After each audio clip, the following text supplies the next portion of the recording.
the one question I think that's just hanging out there over all of us is that they are still hiding the debt. And so I wasn't aware that Colorado changed its law for UC Health, but did a lot of reporting on UC Health back when I worked there and those same things. And I'm wondering can you kind of explain to us why that was successful in Colorado? Like what was the thing that made the legislature move to require this?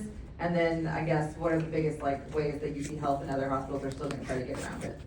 Well, the reason why it happened was because of media coverage.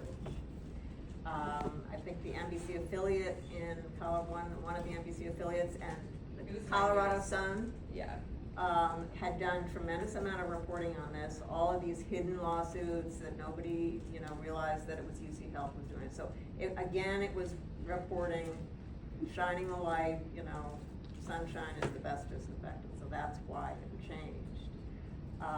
As far as what the second question was, what's UC Health gonna do about it?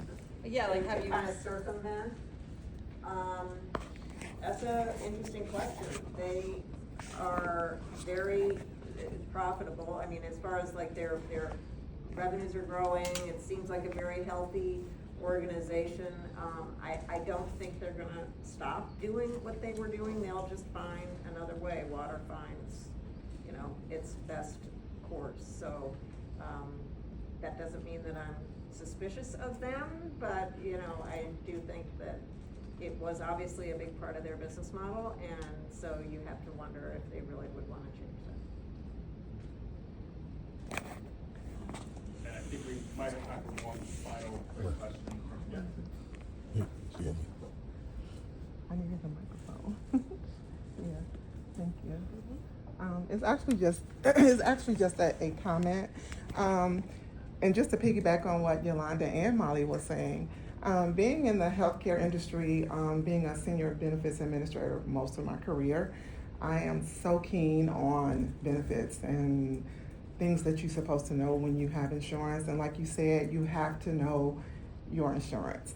Call, ask questions, open those EOB statements, the explanation of benefit statements, because a lot of times when administering benefits, and I've worked for major companies like General Motors and MetLife, and processing these claims, a lot of times the claims were billed incorrectly from the start. So you have to know your benefits. You have to go back to the doctor's offices and have them resubmit the claims. I just had an issue with my son.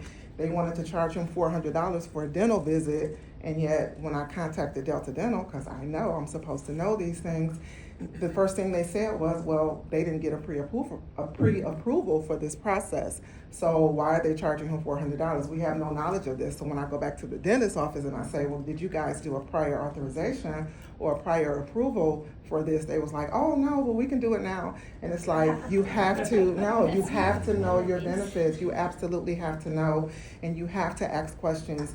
And the other part to this question or my comment is that from my understanding, medical debt is not even supposed to be on your credit report because it's a clear HIPAA violation. No one is supposed to know your medical history. My niece recently tried to purchase a vehicle, and when she went to apply, the first thing that popped up was a medical debt that was on her credit report. So when I assisted her with getting that removed, because again, it's a clear HIPAA violation. You can dispute that. No one is supposed to know your health, anything. So when you're applying for credit and things like that, if it's on your credit report, you can dispute it and they will immediately remove it, period. So for those that didn't know that, nothing is supposed to be on your credit report as it relates to medical bills, medical debt, anything like that. You dispute it and they will immediately take it off or remove it from your credit report. That's it. Thank One you. of the ways that they're getting around that is from the collection agencies, the third Yes. parties. So, JBS is owing you, JBS goes on your credit report. It doesn't say Mayo Clinic or whatever hospital or clinic. It comes in with this third party, whoever owns the debt now. So that's how the collection Exactly. And agencies. then the other thing too, you don't even have to speak to the debt collectors. Like my mom always said when they call her, I didn't get this debt through you. So a lot of times you can bypass talking to debt collectors. You don't even have to speak with them. You go back to the merchant or the creditor where you obtain the debt from, and that's who you speak with. So a lot of times you can eliminate even speaking to the debt collectors. You don't even have to talk to them either. So, because you didn't incur the debt with them. So that's another thing that I learned again with processing and being a senior benefit administrator. It's just so many ways around those things. But again, you just have to know your benefits. That's all. You just have to. So thank you. Thank you. I'm right behind you. We do have to wrap up for lunch, so we'll take an hour for everyone to get some lunch, to hang out. If people want to go outside and need to get back in the building, sort of let us know, we can make sure that happens. We have 2 more sessions this afternoon, then followed by a happy hour at Zatania, just down the street, which is a really good Jose Andres restaurant. So hopefully everyone can stick around for a happy hour with us.